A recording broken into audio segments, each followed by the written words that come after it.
নতুন মাথার কাপড় এ কি রে কি কইলিটা পড়ে গেল মানে কি আর নতুন কাপড়টা দে মাথার কাপড়টা দি দে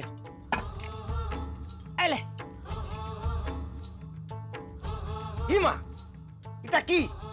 এটা লুতুল এটা পুরো আমি বিয়া বাড়ি যাব মাথাটা ঠিক লাগে কেন মাথা ঠিক কেন যাবি তো বিয়া বাড়ি এমন করছিস যেন যুদ্ধ করতে যাবি আহা কে চিমচি কেটে কথা কইতে খুব পারিস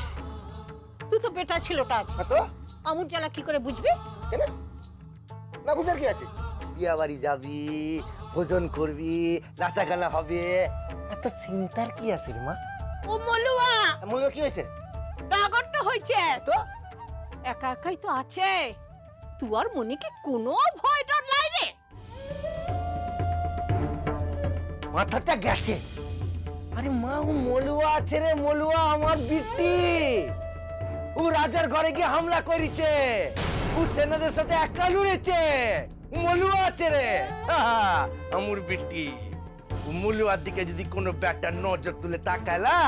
মলুয়া ওর চোখ উপড়ে দিবে তবু তো মেয়ে মানুষটা আছে ওর মনে মায়া আছে মমতা আছে স্বামী সুহাগ পেতে ওরও তো মন চায় এই শুন তুই ওকে বেটার মতো মানুষ করেছিস কিন্তু মনটাকে বেটার মতো করতে পেরেছিস কি হ্যাঁ পেরেছি মলুয়া আমার বেটি লয় মলুয়া আমার বেটটাই আছে ওকে ওরম নরম সরম হলে চলবে নাই ওকে শক্ত হতে হবে শক্ত ওকে মায়ের প্রতিশোধ নিতে হবে এই শোন কে এই জঙ্গল থেকে জানোয়ারটা তুলে আনা চায় কিন্তু জানোয়ারের মন থেকে জঙ্গলটা তুলে ফেলা যায় না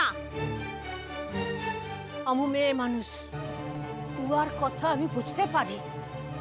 মাধব মাধব তুই কোনো ভুল করছিস না তো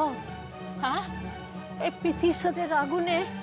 আমরা সবাই ওকে জ্বালায় মারছিল তো লা জ্বালায় মারছিল মলুয়া যা করছে একদম ঠিক করছে একেবারে ঠিক করছে ওকে তুই সব নরম সরম কথা বলবি নাই একদম বলবি নাই তৈরি হইলে বিয়া বাড়ি যাবো তো হ্যাঁ আমি বাইরে আছি বিয়া বাড়ি গিয়া তুই লাজ করব ও শুনে মোটা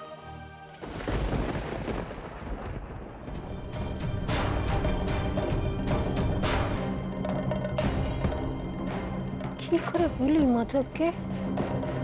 ও ভিন দেশিটাকে নিয়ে মলু আজকাল বড় বেশি ভাবছি ওকে কেনে চিনা চিনা লাগছে মলু আর চিনার কথা তো ছিল রাজার বেটাকে ও রাজার বেটাই তো ওর বিয়া করা মরদ তো আছে